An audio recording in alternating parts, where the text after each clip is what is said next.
नीतीश कुमार और भारतीय जनता पार्टी के संबंधों को लेकर के लगातार अब बिहार में चर्चा का बाजार गर्म है। इसके पीछे कई ऐसे कारण हैं। लगातार नीतीश कुमार और भारतीय जनता पार्टी में जिस तरह के बयानबाजी हो रहे हैं, जिस तरह के एक दूसरे को ऊपर नीचे करने की, एक दूसरे पर के जो रणनीतियां हैं उस पर धावा बोलने की तैयारी हो रही है, एक दूसरे के मॉडल को स्वीकार अस्वीकार करने की बात चल रही है, उसे देख करके साफ लगता है कि बिहार में सरकार तो चल रही है लेकिन रेंग रही है। विकास को लेकर के भी कई बातें कही जा रही हैं। अगर इस बीच में नीतीश कुमार का खेमा ही नीतीश कुमार का साथ नहीं दे, खेमेबाजी हो जाए जो अब तक नहीं हो रहा था, तो निश्चित रूप से नीतीश कुमार के लिए परेशानियों का सबब जरूर है। नीतीश कुमार के बहुत करीबी रहे आरसीपी सिंह नीतीश को छोड़कर अकेले भाजपा के सपोर्ट में पहुंच गए। अब ऐसी स्थिति में आरसीपी सिंह ने एक बड़ा दावा भी कर दिया है और उनका कहना है कि गेम ओवर। हम बताते हैं इस खबर में आपको कि गेम ओवर कहने के पीछे उनकी रणनीति क्या है कारण जिसको लेकर के आरसीपी सिंह गेम ओवर बता रहे हैं। हमने आपको कल खबर के दौरान बताया था, जब चुनाव परिणाम आ गए उसके बाद से हमने आपको बताया था कि आरसीपी सिंह इस 24 सीटों के एमएलसी चुनाव से पहले बिहार के कई क्षेत्रों में भ्रमण कर रहे थे। उन्होंने बिहार को बहुत कुछ देने की बात कही और उन्होंने नीतीश मॉडल के ऊपर प्रधानमंत्री नरेंद्र मोदी के बेहतर काम करने की बात कही थी। दूसरी तरफ बिहार में नीतीश कुमार का कद धीरे धीरे भारतीय जनता पार्टी घटाने के प्रयास में लगी हुई है, वो साफ नजर आ रहा है। और इन सब के बीच में अभी नीतीश कुमार और नीतीश कुमार की पूरी टीम इंतजार ही कर रही है। आपने देखा कि उपचुनाव में बोचहा में जो हो रहे हैं उसको लेकर के नीतीश कुमार से भारतीय जनता पार्टी ने आग्रह किया था कि आप चुनाव प्रचार के लिए तैयार रहें, आइए। नीतीश कुमार ने हामी भी भर दी है। 10 तारीख को नीतीश कुमार का कार्यक्रम है और उसके साथ ही जीतन राम मांझी से भी आग्रह किया गया था और यह तब किया गया था जब मुकेश सहनी को एनडीए से बाहर का रास्ता दिखाया गया था और उसके लिए हस्ताक्षर नीतीश कुमार से लिए गए थे। अभी नीतीश कुमार असमंजस में ही थे और बोचहा में जो कुछ भी चल रहा है खबरों के माध्यम से हमने आपको दिखाया था कि नीतीश कुमार के पोस्टर बैनर से तस्वीरें गायब होने के कारण, जदयू का सिंबल गायब होने के कारण इसे लोग एनडीए का साझा उम्मीदवार नहीं मानने के लिए तैयार है बेबी कुमारी को। लेकिन अभी इसकी चर्चा चल ही रही है। लोग क्या सोच रहे हैं वो एक अलग बात है। भारतीय जनता पार्टी पूरा दमखम लगाए हुए है इस एक सीट पर। वहीं अभी नीतीश कुमार और जदयू इस बात पर सोच ही रही है।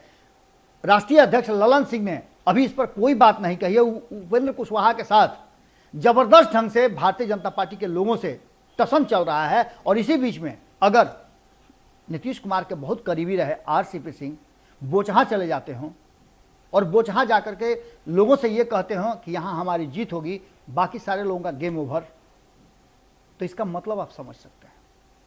उन्होंने कहा है कि जिस तरह से हम एमएलसी चुनाव में बेहतर परिणाम दे सके, अगर इस परिणाम को बेहतर परिणाम कहा जाए जिसमें लगभग 5 सीटें भाजपा की कम हुई हैं, 3 सीटें जदयू की कम हुई हैं, उसके बाद भी इसे बेहतर परिणाम कहा जाए तो यह आरसीपी सिंह ही कह सकते हैं। क्योंकि आरसीपी सिंह कहीं ना कहीं नीतीश कुमार से ज्यादा अब भारतीय जनता पार्टी के जीत के दावे कर रहे हैं। इस पूरे चुनाव के बाद अब उपचुनाव पर सबकी निगाह लगी हुई है और आरसीपी सिंह ने स्पष्ट तरीके से कहा है कि सबका game over, Bharatiya Janata party वहां से चुनाव जीत रही है। कितना ज्यादा आंकड़े और कितना ज्यादा अस्वस्थ हैं, यह अस्वस्थता तो नजर आ रही थी 24 सीटों के जो एमएलसी चुनाव हुए उस पर भी। एनडीए का दावा था कि हम सभी सीटों पर जीतेंगे, लेकिन जिस तरह से निर्दलीय उम्मीदवारों ने, बागियों ने और जिस तरह से अन्य लोगों ने, अभी हाल फिलहाल में आपने देखा कि कांग्रेस को लेकर के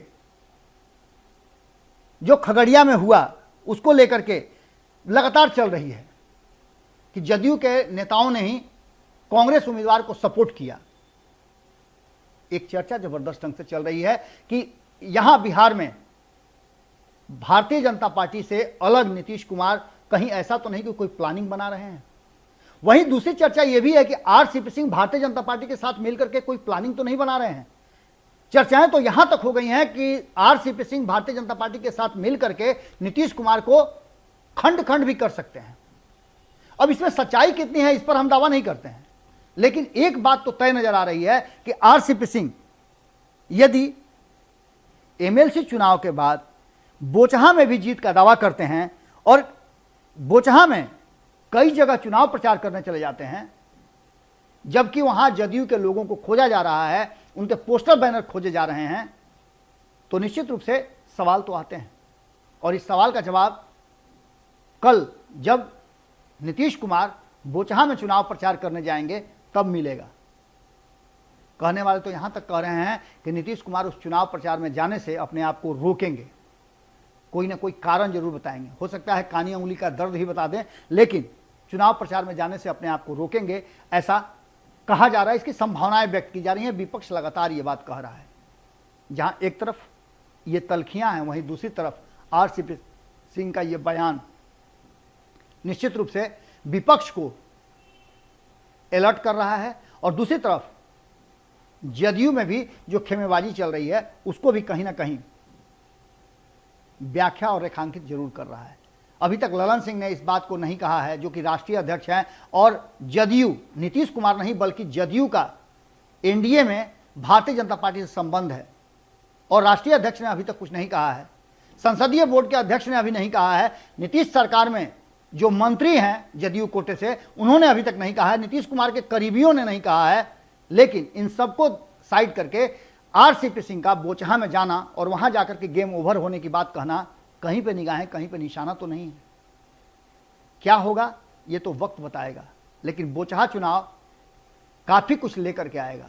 जिस तरह से इस 24 सीटों के एमएलसी चुनाव के सेमीफाइनल ने बहुत कहानी कह दी और विपक्ष को एनडीए पर मजबूत दिखाया, वहीं बोचहा चुनाव में परिणाम जो भी आए, एक बात तो तय है कि एनडीए वहां बिखरा हुआ है और मुकेश सहनी ने एनडीए को सवाल के घेरे में खड़ा पहले ही कर दिया था। अब तो उन्हें हटाने के बाद यह नजर आने लगा है कि कितना मजबूत और कितना कमजोर भारतीय जनता पार्टी है, नीतीश कुमार है और इनके संबंध कैसे हैं।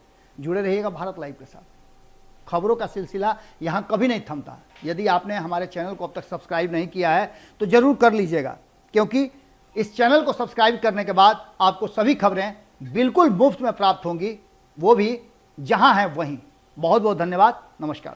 अगर ये वीडियो पसंद आई और वह बिहार के राजनीति और बिहारियत से सरोकार रखेनी तो सब्सक्राइब बटन दबा के चैनल के सब्सक्राइब कर ली। ओजे एगो घंटी बा, ओकरा बटन दबा देला से कुल सटीक और मारक खबर रुआ मुफ्त में मिल जाई। अगर रुआ पत्रकारिता के हमनी के नया प्रयोग में सहयोग कर चाहतानी तो ज्वाइन बटन दबा दी। पेटीएम नंबर नोट कर ली 9386816700। धन्यवाद।